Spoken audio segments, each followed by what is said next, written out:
Hello বন্ধুরা, কেমন আছো?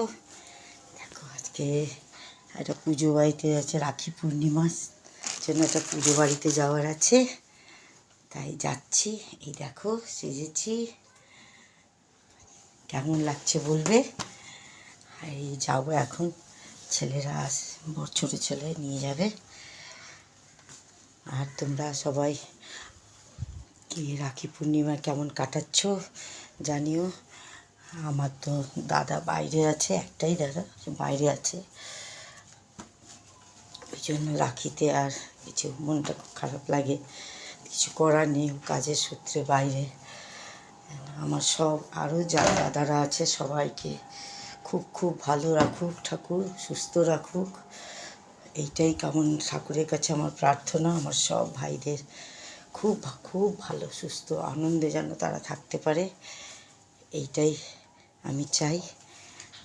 এখনই বেরোবো ওদের বাড়িতে। আসলে রান্না বান্না করে তবে তো বেরোনো, অনেক কাজ থেকে যায়, তারপরে সব কিছু করে বেরোতে হয়। বেরোবো এখন। আর কাদের কাদের বাড়িতে পুজো হয়েছে জানিও, কারণ আজকের দিনে অনেকের বাড়িতে পুজো হয়, সত্যনারায়ণ পুজো হয় অনেক বাড়িতে। যেমন আমি আজকে যাচ্ছি আমার এক খুব প্রিয় এক বান্ধবীর বাড়িতে, তাদের ঘরে পুজো হয়, সেখানে যাওয়া তো অনেক আগের ছিল, কিন্তু কি করব, কাজের থেকে ফুরসত নেই। কাজকর্ম করে তাও দেখো না কটা বাজে, 1:25 হচ্ছে, 1:25 হচ্ছে, বেরোতে হবে। দেখি, ছেলেকে, ছোট ছেলে রাখি পড়তে গেছে আমার বোনের মেয়েদের কাছে, ও আসছে, ওর সাথে বেরোবো। তাই জন্য একটু, এমনি তো ওটা সাজাগোজা হয় না, তাই এখন একটু সাজাগোজা করে বেরোবো।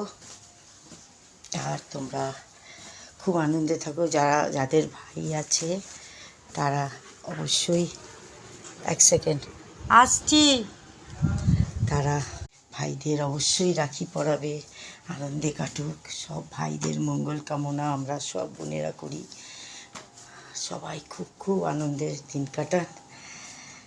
এখন রেডি হচ্ছে, এই সব এসে গেছে ছেলে, এই এখন আমি বেরোবো।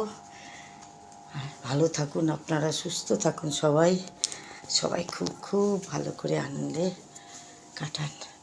আমার এই তালা চাবি নিয়ে এবার বেরোই। কাজ আর কাজ, তাই না? প্রত্যেকটা মানুষকেই কাজ করতে হয়।